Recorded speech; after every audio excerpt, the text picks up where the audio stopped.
Los estados combatientes, la era del caos y la ambición. Accio parte 1. Permítanme contarles una historia que abarca 250 años de caos, ambición, traición y genialidad sin paralelo. Una época en la que el antiguo mundo chino fue desgarrado por 7 reinos poderosos, cada uno soñando con unificar todo bajo el cielo, cada uno dispuesto a pagar el precio en sangre y acero.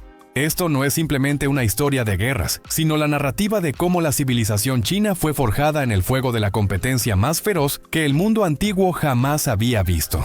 Cuando miramos hacia el periodo desde 475 a.C. hasta 221 a.C., no vemos meros conflictos militares, sino una revolución total que transformó cada aspecto de la sociedad china, su filosofía, su tecnología, su arte de gobernar, su misma concepción de lo que significaba ser humano. Pero eso no es todo. En este sangriento escenario, innumerables héroes y villanos subieron al escenario, cada uno creyendo que estaba destinado a reescribir la historia, cada uno dispuesto a sacrificar todo por el poder. Nadie podría haber esperado cómo terminaría esta gran obra, ni nadie podría haber imaginado la brutalidad con la que el vencedor final unificaría el mundo conocido.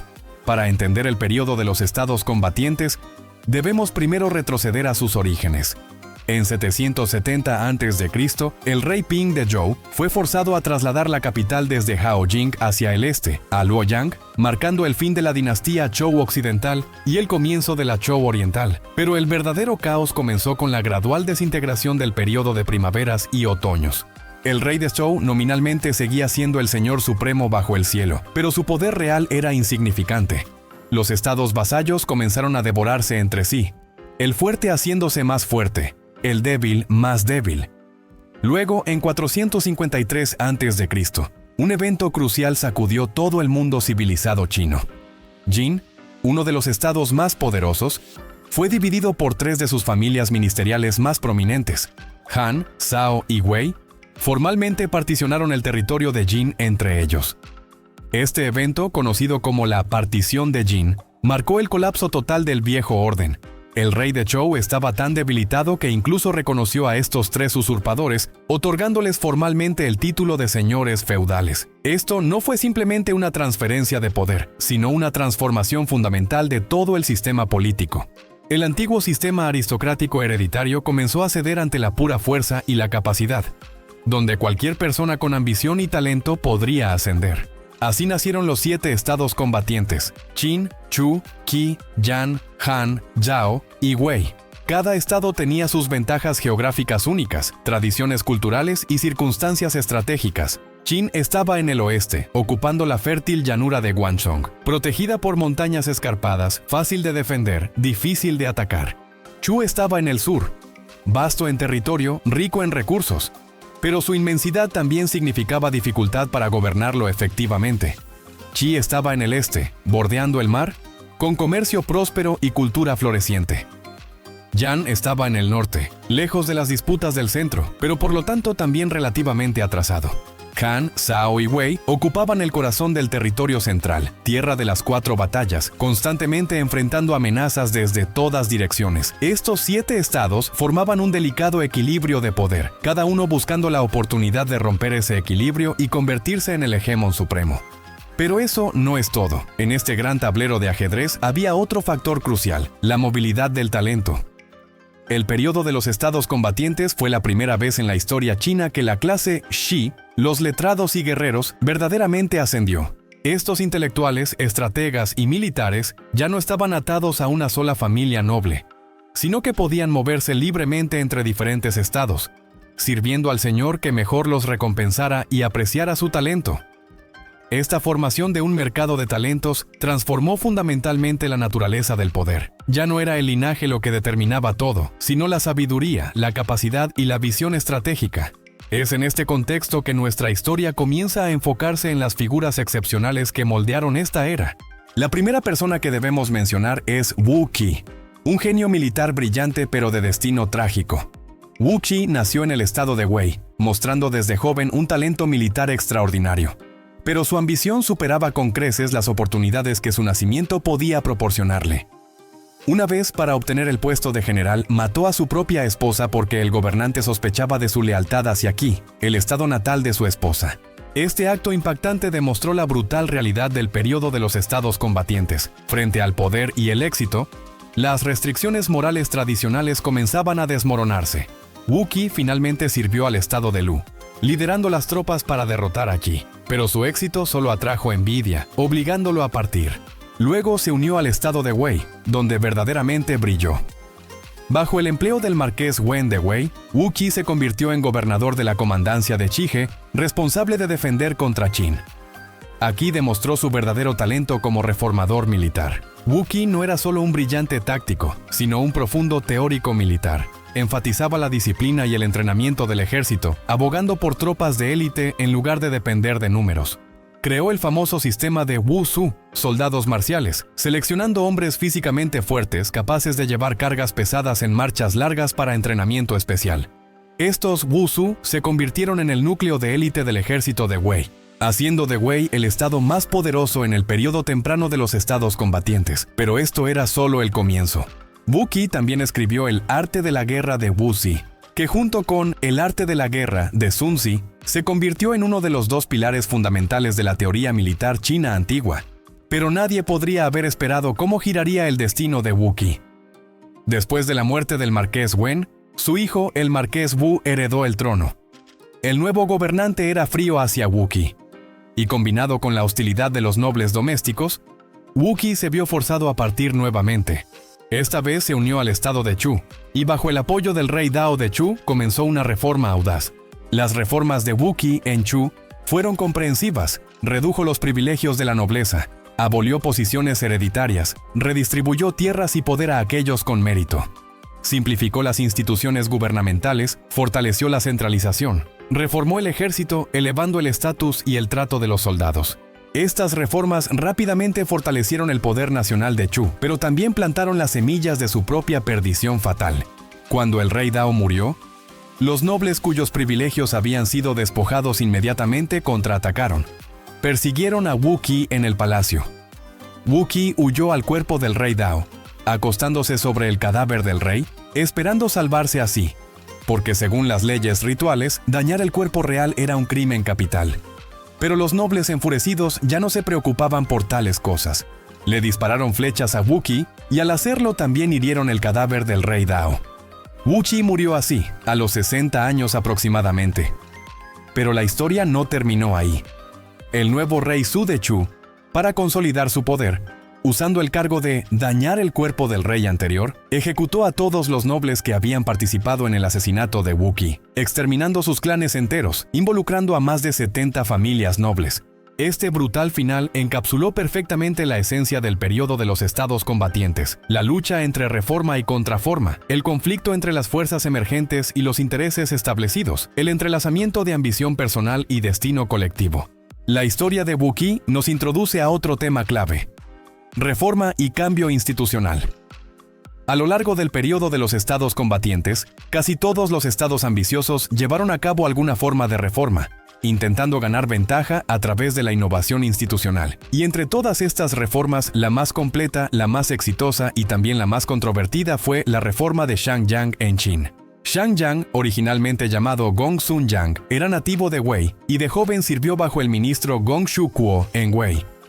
En su lecho de muerte, Gong Shu Kuo recomendó a Shang Yang al rey Hui de Wei, diciendo: «Este hombre tiene talento extraordinario, puede servir como primer ministro. Si su majestad no lo emplea, debe matarlo, no puede permitirle dejar Wei». El rey Hui pensó que Gong Shu estaba delirando por la enfermedad, ni empleó a Shang Yang ni lo mató. Esta decisión cambiaría el curso de la historia. Shang Yang oyó que el duque Xiao de Qin había emitido un edicto buscando hombres talentosos, deseando ayuda para fortalecer Qin, así que viajó al oeste hacia Qin. Su primera reunión con el duque Xiao no fue exitosa. Habló extensamente sobre el camino imperial y el camino real, y el duque Xiao se quedó dormido escuchando. Pero Shang Yang no se rindió. En su tercera reunión cambió de táctica, hablando directamente sobre técnicas para enriquecer el Estado y fortalecer el ejército, el llamado camino del hegemón. Esta vez el duque Xiao escuchó con fascinación, y los dos hablaron durante varios días, olvidándose de la fatiga. El duque Xiao finalmente encontró su alma gemela, y Shang Yang encontró un escenario donde podía realizar sus ambiciones. En 356 a.C., Shang Yang comenzó su primera reforma. ¿Cuál fue el núcleo de las reformas de Shang Yang? fue romper completamente el viejo orden social, establecer un nuevo sistema basado en la ley y el mérito militar. Primero promulgó la Ley de Responsabilidad Colectiva, estipulando que 5 familias formaban una Bu y 10 familias una Shi, supervisándose mutuamente. Si una familia cometía un crimen y las otras no lo reportaban, todas serían castigadas juntas. Este sistema era brutal pero efectivo, convirtiendo toda la sociedad en una red masiva de vigilancia. Luego abolió el antiguo sistema de títulos hereditarios, estipulando que excepto por los miembros de la familia real, la posición y el estatus de todos los demás se determinaban completamente por el mérito militar. El número de cabezas enemigas cortadas determinaba directamente qué título nobiliario podía obtener una persona, cuánta tierra, cuántos esclavos. Este sistema enormemente incentivó la voluntad de lucha de los soldados de Qin. Todos sabían que simplemente matando al enemigo valientemente en el campo de batalla, podrían cambiar su destino y el de su familia. Pero eso no es todo. Shang Yang también implementó un sistema legal estricto, claramente especificando castigos para varios crímenes, sin importar el rango, todos juzgados según la ley. Para establecer la autoridad de la ley, hizo algo famoso. Erigió un poste de madera de 3 zang de altura en la puerta sur de la capital, anunciando que quien pudiera moverlo a la puerta norte recibiría 10 piezas de oro. La gente no lo creía, nadie lo movió. Shang Yang aumentó la recompensa a 50 piezas de oro. Finalmente alguien intentó mover el poste a la puerta norte, y Shang Yang inmediatamente le dio las 50 piezas de oro. Esta historia de mover madera para establecer confianza se extendió por toda la nación. La gente comenzó a creer que las nuevas leyes eran serias, que serían estrictamente aplicadas. Poco después, el príncipe heredero violó la ley. Shang Yang dijo, «La ley no funciona porque los de arriba la violan». No podía castigar al príncipe heredero mismo, pero castigó a los tutores del príncipe, tatuando sus rostros. Este acto conmocionó todo Qin. Si ni siquiera los tutores del príncipe heredero podían escapar de la ley, ¿quién podría estar exento? Las reformas de Shang Yang también incluyeron reformas económicas. Abolió el sistema de campos de pozo, permitiendo la compra y venta libre de tierras, fomentando la recuperación de tierras baldías. Estandarizó pesos y medidas, promoviendo el desarrollo comercial. Implementó el sistema de comandancias y condados, fortaleciendo el control central sobre las regiones locales. 10 años después, la cara de Qin cambió completamente. La producción agrícola aumentó dramáticamente. La capacidad de combate del ejército mejoró significativamente. La eficiencia administrativa del gobierno aumentó enormemente. El duque Xiao estaba muy satisfecho y en 350 a.C. apoyó a Shang Yang en una segunda reforma. Esta reforma fue aún más completa. Trasladó la capital a Xianyang, perfeccionó aún más el sistema legal, implementó una versión mejorada del sistema de responsabilidad colectiva Wuxi. División familiar forzada, padres e hijos, hermanos no podían vivir juntos, de lo contrario se duplicaban los impuestos. Esta política de división familiar forzada parecía extraña, pero su propósito era claro: aumentar los hogares que pagaban impuestos, debilitar el poder de las grandes familias, hacer que cada pequeña familia enfrentara directamente al Estado. Nadie podría haber esperado que las reformas de Shang Yang fueran tan exitosas, pero tampoco nadie podría haber esperado que su final fuera tan trágico. En 338 a.C., el duque Xiao murió, y el príncipe heredero ascendió al trono como el rey Huiwen de Qin. Ese príncipe que una vez tuvo a sus tutores castigados por violar la ley, ahora era el gobernante supremo de Qin. Shang Yang sabía que estaba en peligro e intentó huir. Cuando llegó a la frontera y quiso quedarse en una posada, el posadero, sin saber quién era, dijo: «La ley del señor Shang estipula que alojar a alguien sin registro resulta en castigo colectivo». Shang Yang sonrió amargamente. Estaba atrapado por sus propias leyes. Intentó escapar a Wei, pero la gente de Wei lo odiaba por haber usado el engaño para capturar al príncipe Ang de Wei, y se negaron a aceptarlo. Regresó a su feudo de Shang, intentando levantarse en armas para autodefenderse, pero fue derrotado por el ejército de Qin. Finalmente fue descuartizado por carros, toda su familia ejecutada. El trágico final de Shang Yang no terminó sus reformas. El rey Huiwen, aunque mató a Shang Yang, mantuvo sus leyes y sistemas, porque estos sistemas realmente habían fortalecido a Qin. Desde entonces, Qin comenzó su camino de más de un siglo hacia la unificación. La historia de Shang Yang nos dice una verdad cruel del periodo de los estados combatientes. Los reformadores a menudo no tienen buenos finales, pero las reformas exitosas continúan porque funcionan, y esta funcionalidad eventualmente transformaría a Qin de un estado occidental semi-bárbaro en la máquina militar más temible del mundo antiguo. Mientras Qin se fortalecía en el oeste a través de las reformas brutales de Shang Yang, en el este otro tipo de poder estaba emergiendo. El estado de Qi, bajo el gobierno del rey Wei y posteriormente el rey Xuan, se convirtió en un centro de cultura intelectual sin igual. La Academia Jixia, establecida cerca de la capital Linzi, atrajo a miles de académicos de todo el mundo conocido. Aquí, en esta institución extraordinaria, los filósofos debatían libremente, sin temor a represalias, sin presión para conformarse a una ortodoxia particular. Era un mercado libre de ideas, donde el confucianismo, el moísmo, el taoísmo, el legalismo y docenas de otras escuelas de pensamiento competían por atención y patrocinio. Pero esto era solo el comienzo de cómo Qi demostraría que el poder no solo venía del acero y la sangre, sino también de la sabiduría y la astucia diplomática. Entre los muchos brillantes pensadores que pasaron por las puertas de la Academia Jixia, uno destaca por su impacto tanto en la filosofía como en la política práctica. Mencius, conocido en chino como Mengzi. Mencius nació alrededor de 372 a.C., aproximadamente un siglo después de Confucio, cuyas enseñanzas él dedicaría su vida a elaborar y defender. Pero Mencius no era simplemente un seguidor pasivo del sabio anterior.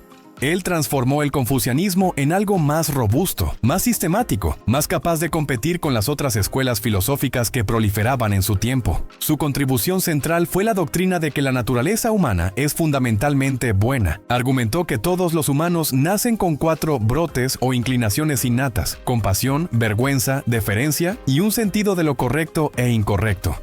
Estos brotes, si se nutren adecuadamente, florecen en las 4 virtudes cardinales de benevolencia, rectitud, ritual apropiado y sabiduría. Pero ¿por qué esta teoría importaba políticamente? Porque Mencius la usó para desarrollar una poderosa crítica del gobierno tiránico. Argumentó que los gobernantes tenían la responsabilidad de cultivar la bondad innata de su pueblo a través de educación moral y provisión de necesidades materiales básicas. Un gobernante que fallaba en esto, que oprimía a su pueblo o lo llevaba al hambre, había violado el mandato del cielo y podía ser legítimamente derrocado. Esta era una idea radical en una época de monarquía absoluta. Mencius viajó de corte en corte, de estado en estado, intentando persuadir a los gobernantes de adoptar su visión del gobierno benevolente. Encontró a los reyes de Wei, Qi y varios otros estados ofreciéndoles consejos sobre cómo gobernar virtuosamente. Pero nadie podría haber esperado cuán fría sería la recepción que enfrentaría.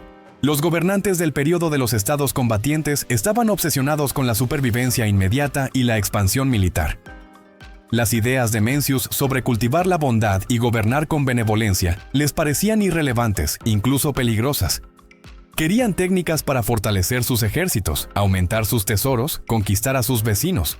El consejo de Mencius de tratar bien al pueblo, reducir impuestos y gobernar con compasión sonaba como una receta para la debilidad, así que lo escuchaban cortésmente, le daban regalos y luego ignoraban sus consejos. Frustrado pero no derrotado, Mencius eventualmente se retiró de la vida política activa y se dedicó a la enseñanza y la escritura. El texto que lleva su nombre, el Mencius, se convirtió en uno de los 4 libros del confucianismo, moldeando el pensamiento chino durante más de 2000 años.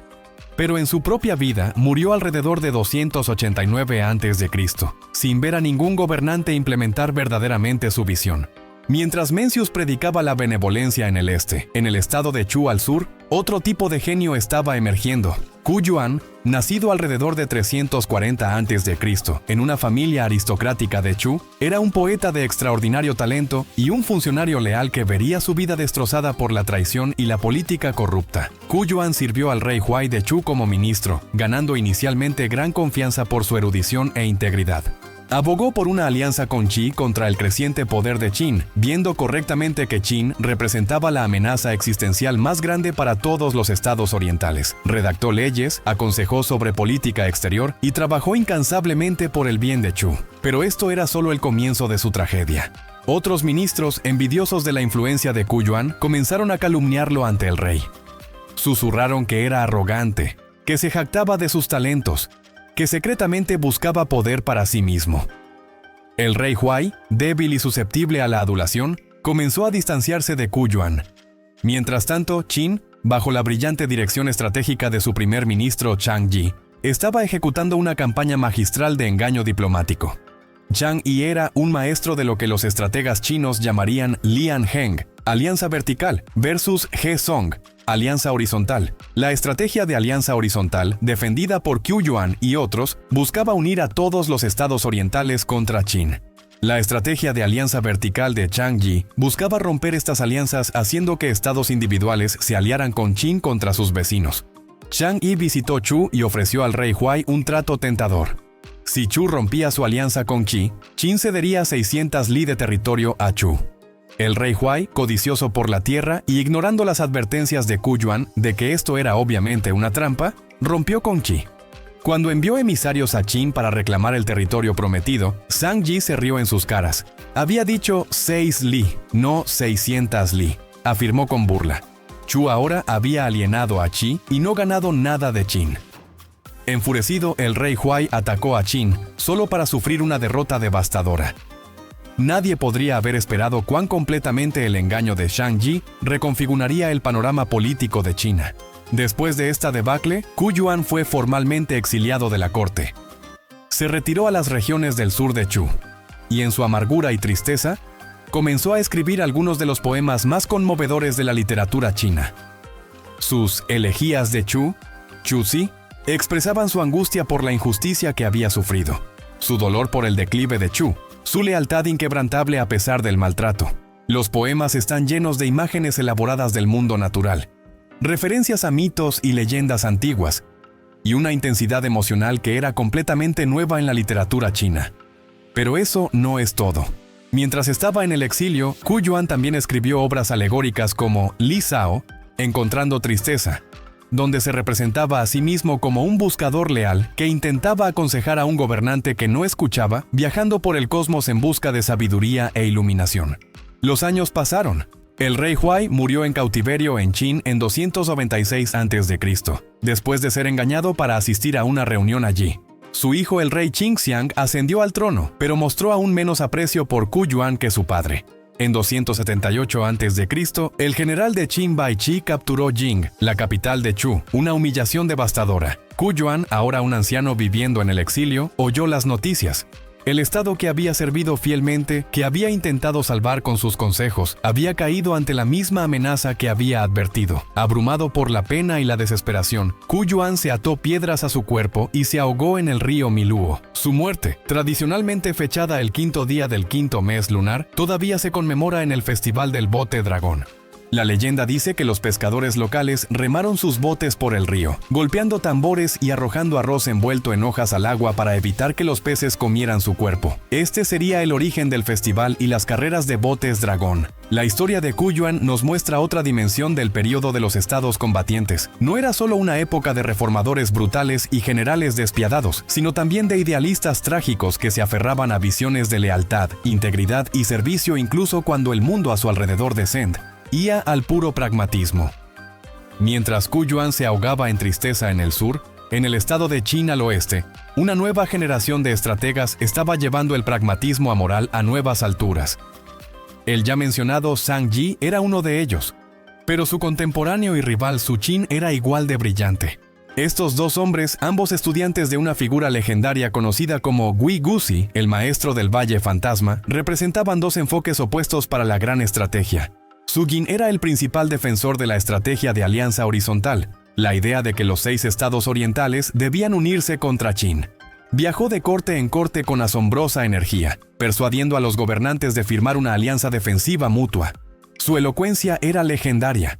Cuando visitó al rey de Zhao, supuestamente habló sin parar durante días, elaborando los peligros de Qin con tal viveza que el rey quedó completamente convencido. Su Qin fue nombrado primer ministro de todos los 6 estados simultáneamente, un logro sin precedentes. Durante varios años, su alianza horizontal mantuvo a Qin a raya, pero nadie podría haber esperado cuán frágil sería esta alianza. Zhang Yi, sirviendo a Qin, dedicó todos sus esfuerzos a desmantelar el trabajo de Su Qin. Usó sobornos, amenazas, promesas tentadoras y mentiras descaradas para separar a los estados uno por uno. Aprovechó las sospechas mutuas entre ellos, sus pequeñas disputas territoriales, la codicia de sus gobernantes, y funcionó. La alianza horizontal se desmoronó. Su Qin, que una vez había sido el hombre más poderoso en toda China al servir como primer ministro de 6 estados, cayó en desgracia. Murió alrededor de 284 a.C., posiblemente asesinado, aunque los detalles son oscuros. Zhang Yi también eventualmente cayó del poder, muriendo en 309 a.C., después de que cambios políticos en Qin lo hicieran vulnerable. Estas dos figuras brillantes que habían moldeado la geopolítica de toda una era a través de puras palabras y astucia, ambas terminaron mal, pero su legado perduró. Demostraron que en el periodo de los estados combatientes, la diplomacia astuta podía ser tan poderosa como ejércitos masivos. La parte 2. Mientras los diplomáticos jugaban sus juegos de engaño, los verdaderos arquitectos del poder eran los generales que comandaban los ejércitos cada vez más masivos de los estados combatientes, y entre todos estos comandantes militares, ninguno brilla con más intensidad que Sun Bin, el brillante estratega del estado de Qi. Sun Bin era descendiente de Sun Wu, el autor del famoso Arte de la Guerra, y había estudiado estrategia militar junto con su compañero Pan Huan bajo un maestro en las montañas. Los dos eran amigos cercanos, hermanos en todo menos en sangre. Pero cuando Pan Huan fue a servir al estado de Wei y se convirtió en un general exitoso, la envidia comenzó a corroer su corazón. Sabía que Sun Bin era más talentoso que él, y temía que si Sun Bin también entraba al servicio de Wei, lo eclipsaría. Así que cuando Sun Bin llegó a Wei respondiendo a una invitación, Pan Huan lo acusó falsamente de traición. El castigo fue brutal. A Sun Bin le cortaron las rótulas, dejándolo permanentemente lisiado, y le tatuaron la cara como un criminal. Este tratamiento horrible estaba destinado a humillarlo tanto que nunca podría servir en ninguna corte. Pero Pan Huan subestimó a su antiguo amigo. Sun Bin, aunque físicamente mutilado, retuvo su genio estratégico intacto. Logró escapar de Wei con la ayuda de un emisario del estado de Qi. Una vez en Qi, fue presentado al general Tianji, quien rápidamente reconoció su brillantez y lo hizo su asesor estratégico. Esto era solo el comienzo de una de las grandes historias de venganza de la antigüedad china. La oportunidad de Sun Bin llegó en 354 a.C., cuando Wei, bajo el mando de Pan Huan, atacó al estado de Zhao. Zhao apeló a Qi por ayuda. La respuesta convencional habría sido que Qi enviara tropas directamente para relevar a Zhao. Pero Sun Bin propuso algo diferente. Cuando dos luchadores pelean, dijo, no intervienes directamente entre ellos. En su lugar, esperas tu oportunidad y golpeas donde están débiles. Aconsejó que Qi atacara directamente la capital de Wei, Daliang, mientras el ejército principal de Wei estaba ocupado asediando la capital de Zhao. Wei se vería obligado a abandonar el asedio de Zhao y correr de regreso para defender su propia capital. Esto es exactamente lo que sucedió. Cuando el ejército de Wei bajo Pan Huan corrió de regreso, agotado de la larga marcha, las fuerzas de Qi los emboscaron en Guilin y obtuvieron una victoria decisiva. Esta táctica de sitiar Wei para rescatar a Zhao se convirtió en un principio clásico de la estrategia china. Pero nadie podría haber esperado que Sun Bin obtendría su venganza final de manera tan poética 13 años después. En 331 a.C., Wei atacó al estado de Han. Nuevamente Qi fue llamado para ayudar, y nuevamente Sun Bin empleó la misma estrategia básica, atacando directamente a Wei. Pan Huan, que debería haber aprendido de la derrota anterior, cayó nuevamente en la trampa. Pero esta vez, Sun Bin añadió un toque de genio psicológico. Mientras el ejército de Qi se retiraba deliberadamente, con Pan Huan en persecución, Sun Bin ordenó a sus tropas reducir el número de fogatas de cocina cada noche. La primera noche encendieron fogatas para 100,000 hombres. La segunda noche, solo para 50,000. La tercera noche, solo para 30,000. Pan Huan, viendo esto, concluyó que las tropas de Qi estaban desertando masivamente, que Qi estaba en plena retirada desorganizada. Dejó atrás su infantería pesada y corrió adelante con sus mejores tropas móviles, determinado a destruir a Qi antes de que pudieran escapar completamente. Sun Bin eligió un lugar llamado Maling, un desfiladero estrecho con bosques densos a ambos lados, para su emboscada final. Ordenó que se descortezara un gran árbol a lo largo del camino y se tallara en él. Pan Huan muere bajo este árbol. Luego colocó 10,000 arqueros en las colinas circundantes con órdenes de disparar cuando vieran una antorcha encendida. Pan Huan llegó al desfiladero al anochecer. Vio el árbol descortezado, algo escrito en él, pero estaba demasiado oscuro para leer. Encendió una antorcha. En el momento en que la luz iluminó las palabras talladas y él leyó su propia sentencia de muerte, 10,000 flechas volaron desde la oscuridad. El ejército de Wei fue aniquilado. Pan Huan, gravemente herido, se dio cuenta de que había sido completamente superado por el hombre que había traicionado. Según la tradición, sus últimas palabras fueron: «Finalmente he hecho famoso a ese niño desgraciado». Luego se cortó la garganta. Sun Bin había obtenido su venganza y al hacerlo había demostrado que la mente podía triunfar sobre la fuerza bruta, que el genio estratégico podía compensar incluso una discapacidad física severa. La batalla de Maling en 341 y a.C. marcó el comienzo del declive de Wei de su posición como el estado más poderoso. El poder estaba cambiando. Qi en el este se había vuelto formidable. Qin en el oeste continuaba fortaleciéndose. Y en el norte, el estado de Zhao estaba a punto de someterse a una transformación militar que lo convertiría en el único estado realmente capaz de desafiar a Qin. La figura clave en esta transformación fue el rey Wuling de Zhao, quien ascendió al trono en 325 a.C., a la edad de 15 años. Zhao enfrentaba una amenaza constante de las tribus nómadas del norte, particularmente los Xiongnu y los Donghu, que eran expertos jinetes y arqueros, pero carecían de las formaciones de infantería disciplinadas de los estados chinos. Durante siglos, los estados chinos habían considerado a estos nómadas como bárbaros culturalmente inferiores, pero el joven rey Wuling tuvo una idea radical. ¿Y si Zhao adoptara las técnicas militares de los nómadas? En 307 a.C., el rey Wuling emitió un edicto que conmocionó a su corte. Zhao adoptaría la vestimenta bárbara y el tiro con arco montado, Hufu Qishe. Esto significaba que los soldados de Zhao usarían pantalones como los nómadas en lugar de las túnicas tradicionales chinas y aprenderían a disparar arcos mientras cabalgaban a caballo. Los ministros conservadores estaban horrorizados. Un tío del rey, Gong Xicheng, protestó vehementemente. Esto violaba todos los códigos culturales establecidos por los antiguos sabios. Era abandonar la civilización por la barbarie. El rey Wuling respondió con un argumento brillante. Los sabios no siguen lo antiguo. Los sabios actúan según las circunstancias. La ropa es solo ropa. Lo que importa es la efectividad. Persistió a pesar de la oposición, y gradualmente los nobles de Zhao aceptaron el cambio. El rey mismo aprendió a montar y disparar al estilo nómada, dando ejemplo. La reforma tuvo un éxito extraordinario. La caballería de Zhao se convirtió en la más formidable de todos los estados chinos. Expandieron agresivamente hacia el norte, conquistando territorios de las tribus nómadas y absorbiendo a sus jinetes en el ejército de Zhao. Construyeron una sección temprana de lo que eventualmente se convertiría en la Gran Muralla para proteger sus nuevas conquistas. El rey Wuling incluso se aventuró personalmente en territorio enemigo disfrazado para reconocer a los enemigos potenciales, mostrando un coraje y astucia notables para un gobernante. Pero nadie podría haber esperado que este rey innovador terminaría muriendo de la manera más trágica y absurda. En 299 a.C., el rey Wuling tomó una decisión fatídica. Abdicaría en favor de su hijo menor He mientras vivía, mientras que su hijo mayor Zhang permanecería como un noble poderoso. Esta división de poder estaba destinada a crear problemas. En 295 a.C., estalló una crisis de sucesión. El hijo mayor Zhang intentó tomar el trono. En el caos resultante, el rey Wuling fue atrapado en su propio palacio.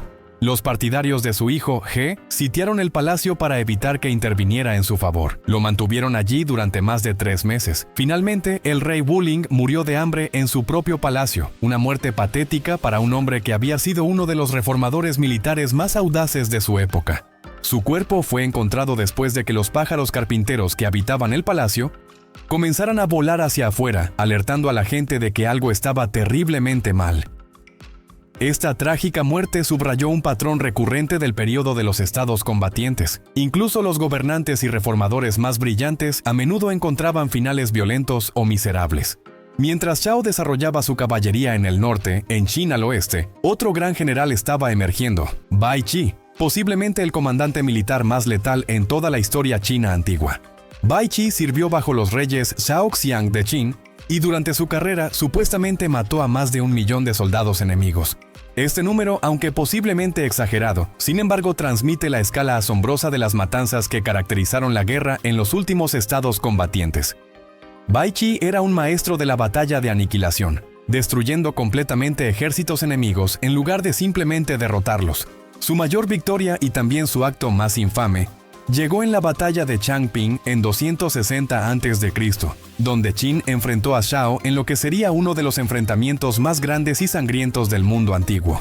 El enfrentamiento en Changping había estado hirviendo durante años. Ambos lados habían movilizado cientos de miles de tropas. El comandante original de Chao, Lian Po, empleó una estrategia defensiva, negándose a ser atraído a una batalla decisiva. Esto frustró a Qin, que quería una resolución rápida. Así que los estrategas de Qin emplearon un engaño. Difundieron rumores de que Qin solo temía a un general de Cao, Cao Kuo, y que esperaban que Cao mantuviera al cobarde Lian Po al mando. El rey de Chao, creyendo estos rumores, reemplazó a Lian Po con Cao Kuo. Esta fue una decisión catastrófica. Cao Kuo había estudiado teoría militar extensamente y podía recitar todos los textos clásicos de memoria. Pero nunca había comandado tropas reales en batalla. Era lo que podríamos llamar un general de libro, todo teoría sin experiencia práctica. Su padre, el famoso general Cao She, una vez había dicho: «La guerra es un asunto de vida o muerte. Mi hijo trata los principios de la guerra a la ligera. Si Cao alguna vez lo hace general, será el que destruya el ejército de Cao». Estas palabras resultaron proféticas. Cao Kuo abandonó inmediatamente la estrategia defensiva sólida de Lian Po y atacó agresivamente. Bai Qi, quien Qin había mantenido en secreto como el verdadero comandante, había preparado una trampa elaborada. Fingió una retirada, atrayendo al ejército de Cao profundamente en territorio desfavorable. Luego cortó sus líneas de suministro y los rodeó. El ejército de Cao quedó atrapado, rodeado, sin comida. Durante 46 días aguantaron, recurriendo finalmente al canibalismo. Intentaron romper el cerco varias veces, pero fueron rechazados con grandes pérdidas. Finalmente, Cao Kuo lideró personalmente una carga desesperada para romper las líneas de Qin. Fue asesinado por una flecha. Con su comandante muerto, el ejército de Cao se desintegró. Más de 400,000 soldados se rindieron. Entonces Bai Qi cometió un acto que lo marcaría en la historia como un monstruo. Ordenó que todos los prisioneros de Cao fueran ejecutados. Solo 240 soldados jóvenes fueron perdonados y enviados de regreso a Cao para difundir el terror de lo que había sucedido. Las fuentes dicen que 400,000 hombres fueron enterrados vivos. Incluso si este número es una exageración, la escala de la matanza fue claramente monstruosa. ¿Por qué Bai Qi dio esta orden? Sus razones eran brutalmente pragmáticas. Qin no podía permitirse alimentar a 400,000 prisioneros. Liberarlos significaría que regresarían para luchar contra Qin nuevamente. Ejecutarlos eliminaba permanentemente una fracción significativa de la población militar de Cao. Pero nadie podría haber esperado que este acto terrible tendría repercusiones para el propio Bai Qi. La masacre en Changping devastó a Cao. El estado nunca se recuperó completamente, pero tampoco condujo a la victoria final inmediata de Qin. Cao se unió desesperadamente con otros estados en alianzas defensivas, y la campaña de Qin se estancó. Varios años después, en 257 a.C., el rey de Qin ordenó a Bai Qi atacar la capital de Chao, Handan. Bai Qi se negó, argumentando que el momento no era el correcto, que las fuerzas de Qin estaban agotadas. El rey insistió. Bai Qi se negó nuevamente. Enfurecido por esta desobediencia, el rey Shaoxiang de Qin degradó a Bai Qi y lo exilió de la capital. Mientras viajaba al exilio, llegó un mensajero con una orden real. Bai Qi debía suicidarse. El rey había decidido que un general que se negaba a obedecer órdenes era demasiado peligroso para dejarlo con vida. Bai Qi tomó la espada y se mató, pero no antes de decir: «Yo merezco morir. En Changping maté a 400,000 hombres que se habían rendido. Esta culpa sola es suficiente para merecer la muerte». Incluso este general brutal reconoció la enormidad de lo que había hecho. La muerte de Bai Qi en 257 a.C. marcó un punto de inflexión. Qin había perdido a su comandante más brillante precisamente cuando todavía enfrentaba resistencia determinada de los estados orientales, pero los cimientos del éxito final de Qin ya habían sido establecidos. Más de un siglo de reformas legalistas, comenzando con Shang Yang y continuando a través de generaciones sucesivas de administradores, habían creado una máquina estatal que podía movilizar recursos a una escala que ningún otro estado podía igualar. La población de Qin estaba organizada para la guerra total. Cada hombre capaz era un soldado potencial. Cada familia contribuía con trabajo o recursos. El sistema de recompensas por decapitar cabezas enemigas continuaba motivando una ferocidad extraordinaria en batalla, y el sistema legalista aseguraba que las órdenes del gobierno central fueran ejecutadas con precisión mecánica en todo el reino. Mientras Qin continuaba su lenta pero inexorable ascenso, los otros estados produjeron sus propias figuras notables que intentaron resistir la marea. En Chu, el Lord Chunshen; en Zhao, el Lord Pingyuan; en Wei, el Lord Xinling; y en Qi, el Lord Menchang. Estos 4 señores eran nobles que mantuvieron miles de retainers, creando mini cortes que rivalizaban con las casas reales en esplendor. Competían entre sí en recopilar hombres talentosos de todas las esferas de la vida. El Lord Menchang, por ejemplo, supuestamente mantuvo 3,000 retainers, tratándolos a todos por igual sin importar su origen. Esta política atrajo todo tipo de talentos, desde eruditos brillantes hasta ladrones expertos. Una historia famosa ilustra el valor de esta política eclética. Cuando el Lord Menchang estaba encarcelado en Qin, fue rescatado primero por un retainer que podía falsificar documentos y luego por otro que podía imitar perfectamente el canto de un gallo, haciendo que los guardias de la puerta abrieran las puertas de la ciudad temprano, pensando que el amanecer había llegado. Estas coloridas historias sobre los 4 señores y sus retainers muestran otra dimensión del periodo de los estados combatientes. No fue solo una época de guerra brutal, sino también de vibrante competencia intelectual y cultural. Los nobles compitieron para atraer filósofos, estrategas, artesanos y artistas. Esta competencia estimuló una floreciente extraordinaria de pensamiento y creatividad. Pero eso no es todo. También mostró los límites del sistema feudal antiguo. Estos grandes señores, con sus minicortes privadas, representaban centros de poder que podían desafiar la autoridad central. Qin, que había abolido más completamente estos centros de poder aristocrático independiente, demostró ser más eficiente en movilizar toda la capacidad de su estado hacia objetivos unificados. A medida que el tercer siglo a.C. avanzaba, un estado tras otro cayó ante Qin. En 230 a.C., Han fue conquistado. En 225 a.C., Wei cayó. En 223 a.C., Chu, a pesar de su vasto tamaño, fue finalmente sometido. En 222 a.C., Yan y el resto de Zhao fueron eliminados. Y en 221 a.C., Qi, el último estado independiente, se rindió sin luchar, su rey optando por preservar su vida en lugar de resistir inútilmente. El periodo de los estados combatientes había terminado. Toda China estaba unificada bajo un solo gobernante por primera vez en siglos, pero nadie podría haber esperado quién sería este unificador o cuán radical sería su transformación de China. El hombre que logró lo que generaciones de gobernantes antes que él habían soñado era Jing Sheng, quien ascendió al trono de Qin a la edad de 13 años en 246 a.C. y quien en 221 a.C. se declararía a sí mismo Qin Shi Huang, el primer emperador de Qin. Su historia, sin embargo, merece contarse por derecho propio, pues marca no solo el final del periodo de los estados combatientes, sino el comienzo de la China imperial que duraría más de 2000 años. Pero antes de llegar a él, debemos entender las fuerzas intelectuales que moldearon su visión. El periodo de los estados combatientes no solo produjo generales y políticos, sino una eflorescencia filosófica conocida como las 100 escuelas de pensamiento. Más allá de Mencius y los confucianos, más allá de los estrategas como Sun Bin, había docenas de otras escuelas compitiendo por la atención. Los mojistas, liderados por Mozi, defendían el amor universal y la toma de decisiones utilitarias, argumentando que las acciones deberían ser juzgadas por sus consecuencias prácticas en beneficiar a las personas. Los taoístas, particularmente Laozi y Chuangzi, rechazaban el activismo político en favor de vivir de acuerdo con el Tao, el camino natural del universo. Chuangzi en particular escribió parábolas brillantes y divertidas que cuestionaban las categorías convencionales de pensamiento, preguntando si los humanos realmente podían conocer algo con certeza, si las distinciones que hacían eran objetivas o meramente construcciones lingüísticas. Pero la escuela filosófica que finalmente tuvo el mayor impacto en dar forma a la China imperial fue el legalismo, refinado por pensadores como Han Feizi. Han Feizi era un príncipe del estado de Han, un estudiante de Shunzi, quien, aunque confuciano, creía que la naturaleza humana era fundamentalmente egoísta y requería moldeado social estricto. Han Feizi era tartamudo, lo que dificultaba sus discursos persuasivos, así que vertió su genio en la escritura. Su libro, el Han Feizi, elaboró una teoría del gobierno que era brillante, lógica y absolutamente despiadada. Argumentó que los gobernantes no deberían confiar en la moral o la virtud para mantener el orden. La naturaleza humana era egoísta. Las personas solo actuaban virtuosamente cuando era de su interés hacerlo.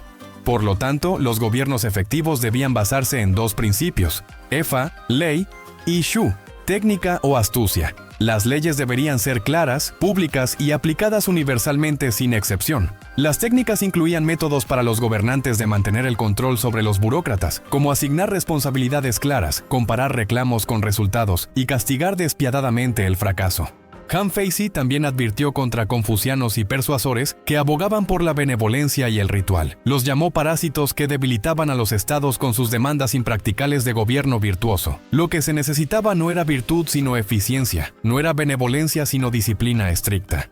Nadie podría haber esperado que estas ideas, consideradas demasiado duras por la mayoría de los estados durante la mayor parte del periodo de los estados combatientes, eventualmente se convertirían en la ideología oficial de la China unificada. El propio Han Feizi nunca vivió para ver esto. Fue al estado de Qin alrededor de 233 a.C., donde su antiguo compañero de estudios Li Si ahora servía como primer ministro. Li Si, temiendo que el talento de Han Feizi eclipsara el suyo propio, lo calumnió ante el rey. Han Feizi fue encarcelado y forzado a tomar veneno. Li Si mismo era una figura fascinante. Un hombre de orígenes humildes que ascendió hasta convertirse en el segundo hombre más poderoso en Qin, solo detrás del futuro primer emperador. Supuestamente dijo una vez: al observar ratas en un granero versus ratas en una letrina, la calidad de vida de una persona depende completamente de dónde se posiciona a sí misma. Este cínico pragmatismo guiaría toda su carrera.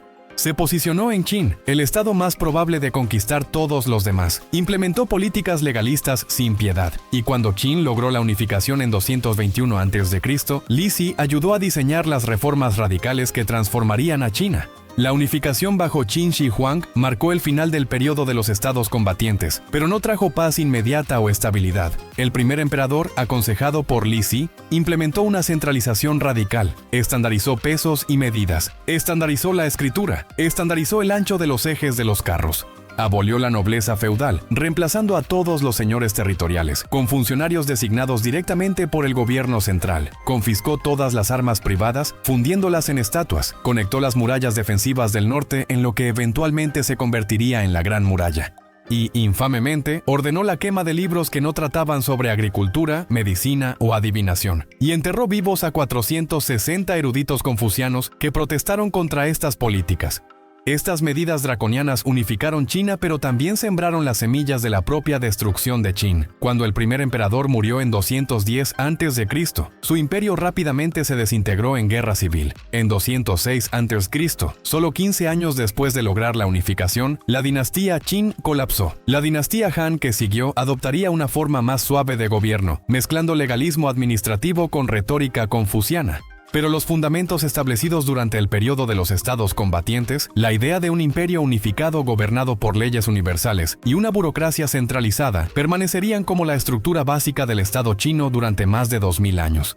Mirar hacia atrás en el periodo de los estados combatientes es ver la civilización humana en su aspecto más violento pero también más creativo. Fue una época cuando las viejas certezas se desmoronaron, cuando todo estaba en juego, cuando hombres de talento podían ascender de orígenes humildes a posiciones de inmenso poder si tenían el ingenio y la voluntad. Produjo algunas de las filosofías más profundas, las estrategias militares más brillantes, las obras literarias más conmovedoras en toda la historia china, pero también cobró un costo terrible en vidas humanas. Las constantes guerras, las masacres masivas como Changping, los millones muertos en siglos de conflicto, todo esto representa un sufrimiento asombroso. Los individuos que he descrito, desde Wu Qi hasta Mencius, desde Qu Yuan hasta Bai Qi, desde Sun Bin hasta Han Feizi, cada uno contribuyó a moldear esta era extraordinaria. Algunos fueron idealistas trágicos, algunos reformadores brillantes, algunos generales despiadados, algunos filósofos visionarios. Muchos murieron violentamente o en desgracia. Casi ninguno vio sus sueños completamente realizados en sus propias vidas. Sin embargo, colectivamente transformaron China de una colección de estados feudales en competencia en una civilización unificada con instituciones políticas sofisticadas, ricas tradiciones intelectuales y un sentido de identidad cultural que ha perdurado hasta el día de hoy. El periodo de los estados combatientes nos enseña que de gran caos puede venir gran creatividad, que la competencia intensa puede impulsar la innovación, pero también que el costo humano de tal transformación puede ser devastador. Nos muestra que las ideas tienen consecuencias, que las filosofías desarrolladas por pensadores en Torres de Marfil eventualmente moldean el destino de naciones. Nos recuerda que el progreso histórico no es lineal ni suave. sino que llega a través de convulsiones tremendas que elevan a algunos mientras destruyen a otros. Y nos deja con preguntas que todavía resuenan. ¿El fin justifica los medios? ¿Puede la virtud sobrevivir en un mundo de pura competencia de poder? ¿Qué debemos a nuestras tradiciones versus qué debemos a la efectividad pragmática? Estas preguntas, planteadas con tanta urgencia durante aquellos 250 años de guerra, filosofía y transformación, permanecen relevantes hoy. El periodo de los estados combatientes terminó en 221 a.C., con la unificación de China, pero su legado intelectual, político y cultural continúa moldeando la comprensión china de gobierno, ética, estrategia y civilización misma. Es una era que merece ser recordada no solo por sus batallas y conquistas, sino por su extraordinaria fecundidad en la producción de ideas y personas que redefinieron lo que significaba ser humano, lo que significaba gobernar, lo que significaba vivir una vida de significado en tiempos de caos total.